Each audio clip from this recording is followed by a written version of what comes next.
بسم الله الحمد لله والصلاة والسلام على رسول الله السلام عليكم ውዱእ ማድረግ ከፈለክ ንያን አስቀድም።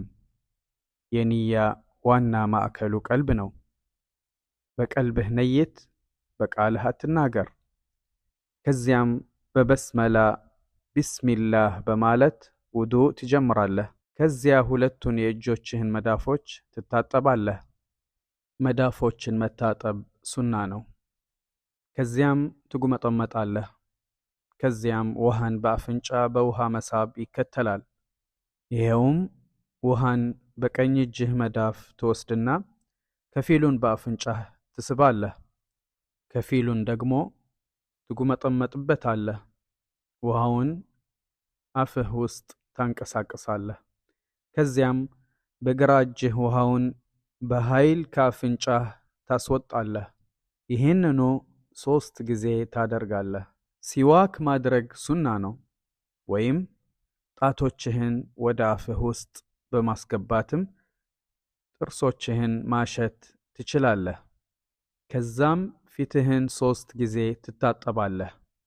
የፊት ድንበሩ ከላይ በኩል ከራስ መብቂያ እስከ ታችኛው አገጭ ድረስ ሲሆን በጎን ደግሞ ከአንደኛው ጆሮ እስከ ወዲያኛው ጆሮ ድረስ ነው። ጺምን ጣቶችን አስገብቶ መፈልፈል ሱና ነው። ከዚያም 2 እጆችህን ትታጠባለህ። ይህም የቀኝ እጅን ለመታጠብና ከጣቶች ጫፎች ጀምሮ እስከ ክንድ ድረስ መታጠብ ይጀምራል። ክንድ ሙሉ በሙሉ መታጠብ አለበት። ከዚያም ግራ እጅህን በዚሁ መልኩ ትታጠባለህ። ይህንኑ 3 ጊዜ ታደርጋለህ። 2 እጆችን በሚታጠቡ ጊዜ በጣቶች መካከል ማሸት ሱና ነው። ከዚያም 2 እጆችህን በውሃ ታርስና ራስህን ከፊት ጀምሮ ወደ ኋላ ታብሳለህ። ከኋላም እንደገና ወደፊት ትመልሳለህ። ከዚያም ጠቋሚ ጣትህን ወደ ውስጠኛው፣ ትልቁን ጣትህን ደግሞ ወደ ውጨኛው የጆሮ ክፍል በማድረግና በማበስ ጆሮህን ታጸዳለህ። ራስን ከጆሮ ጋር ማበስ 1 ጊዜ ብቻ ነው የሚደረገው። ከዚያም የቀኝ እግርህን መታጠብን በማስቀደም 2 እግሮችህን ትታጠባለህ።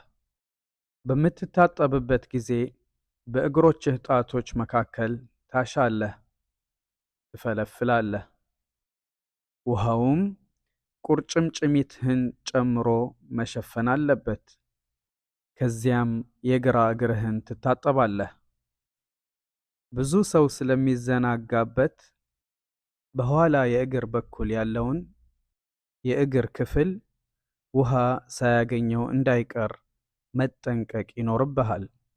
የአላህ መልእክተኛው ሰለላሁ ዐለይሂ ወሰለም የኋለኛውን የእግር ክፍል ለማይታጠቡ ከእሳት ወዮላቸው በማለት አስጠንቅቀዋል። በዚህ መልኩ ዶህን ትፈጽምና በመጨረሻም የሚከተለውን ዱዓ ታደርጋለህ።